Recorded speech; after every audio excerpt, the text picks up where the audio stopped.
Bharatiya Janata party में नितिन नवीन की नई टीम का ऐलान हो चुका है। हमारे साथ राष्ट्रीय सचिव कविता पाटीदार जी हैं। पहले तो आपको बहुत बहुत बधाई, नई जिम्मेदारी आपको मिली है और इस जिम्मेदारी को कितना चैलेंजिंग मानती हैं?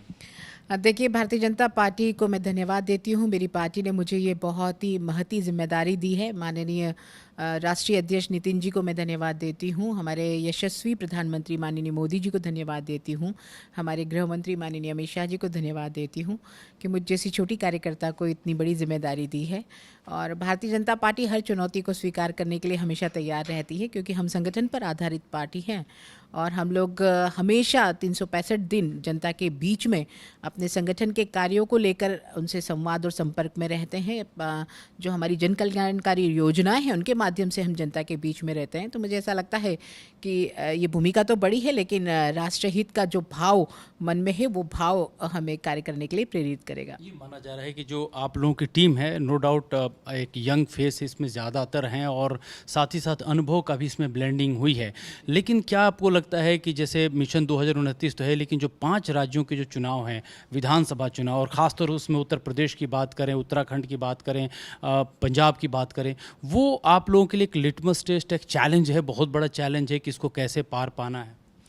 देखिए, संगठन भी बहुत मजबूत है। भारतीय जनता पार्टी का संगठन बूथ से लेकर राष्ट्र तक बहुत मजबूत है। हमारे संगठन का विस्तार मंडल के बाद शक्ति केंद्र, उसके बाद बूथ तक है। हमारे सारे कार्यकर्ता प्रतिदिन तैयार रहते हैं, क्योंकि हमारे कार्यकर्ताओं को हम प्रशिक्षण भी देते हैं। हमारे रीति नीति सबसे वो परिचित हैं। तो भारतीय जनता पार्टी तो संगठन पर आधारित पार्टी है। वहीं दूसरी तरफ माननीय प्रधानमंत्री जी के नेतृत्व में जिस तरह से विकास के पथ पर देश आज तेजी से आगे बढ़ रहा है, जो जन कल्याणकारी योजना है जिनके माध्यम से प्रत्येक वर्ग और प्रत्येक क्षेत्र की प्रगति को सुनिश्चित करने का काम किया है, मुझे लगता है कि इन सारी बातों को लेकर हम पूरे विश्वास के साथ जनता के बीच में रहेंगे और इन 5 प्रदेशों के चुनाव में भी भारतीय जनता पार्टी की विजय होगी। सूची में एक बड़ी ऐसी चीज़ देखी जिसकी चर्चा काफ़ी ज़्यादा है कि यहाँ पे चूँकि भारतीय जनता पार्टी 33% महिला आरक्षण को लेकर के वकालत कर रही है सदन के भीतर, संसद में।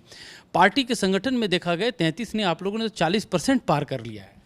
देखिए, भारतीय जनता पार्टी जो कहती है वो करती है। महिला सशक्तिकरण की बात सिर्फ करती नहीं है, बल्कि अपने कार्यों में उसे परिणित भी करती है। हमने सत्ता में भी देखा, माननीय प्रधानमंत्री जी की टीम में बहुत सारी बहनें मंत्री के रूप में अपने दायित्व का निर्वहन कर रही हैं। और कल राष्ट्रीय अध्यक्ष जी की टीम में भी आप देखिए, इतनी सारी बहनों को अवसर दिया है अपनी प्रतिभा दिखाने का, काम करने का, सेवा करने का।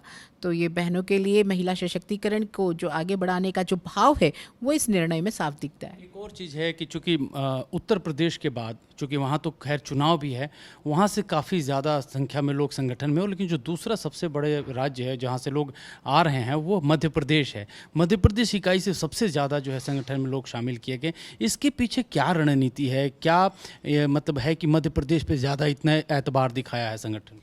देखिए, मध्य प्रदेश में संगठन बहुत मजबूत है। संगठन मध्य प्रदेश में शुरू से बहुत संगठन पर काम करने वाले कार्यकर्ता रहे हैं। जिन भी कार्यकर्ताओं को राष्ट्रीय टीम में जगह मिली, सारे अनुभवी कार्यकर्ता हैं। सबने बहुत मेहनत की है संगठन के विस्तार को लेकर, भारतीय जनता पार्टी की मजबूती को लेकर।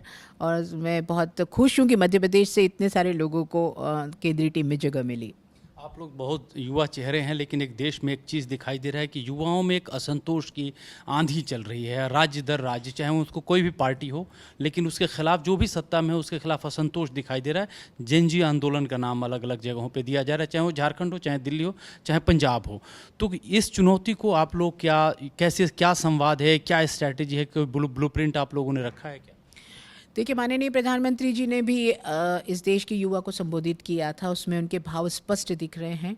और हमारी सरकार ने हमेशा युवाओं को आगे बढ़ाने के लिए, उनकी तरक्की के लिए काम किया है, उनकी तरक्की के लिए प्रतिबद्ध है और हमारी पार्टी की सरकार ने वो काम किया भी है। माननीय प्रधानमंत्री जी तो कहते हैं कि हमारे जो 4 मजबूत आधार है उसमें युवा, महिला, गरीब और किसान है। तो युवाओं और बहनों के विकास के लिए हमेशा प्रतिबद्ध रही है सरकार और हमेशा उस संदर्भ में उन्होंने काम भी किया है। तो आज के युवा कल देश का भविष्य है। उस सोच के साथ अगर हम ये संकल्पना करते हैं कि 2047 तक हमारा राष्ट्र पूर्ण रूप से विकसित बने, उसमें युवाओं की बहुत महती भूमिका है और हमारी सरकार पूरा प्रयास कर रही है कि कैसे हमारा युवा आगे बढ़े। थैंक यू मैम बातचीत करने के लिए। ये थी कविता पाटीदार, जो कि एक नए उमंग के साथ, एक नई ऊर्जा के साथ संगठन को लेकर के आगे बढ़ने के लिए तैयार हैं। कैमरा पर्सन मोनू कुमार के साथ मैं अमृत तिवारी, विस्तार न्यूज़, दिल्ली।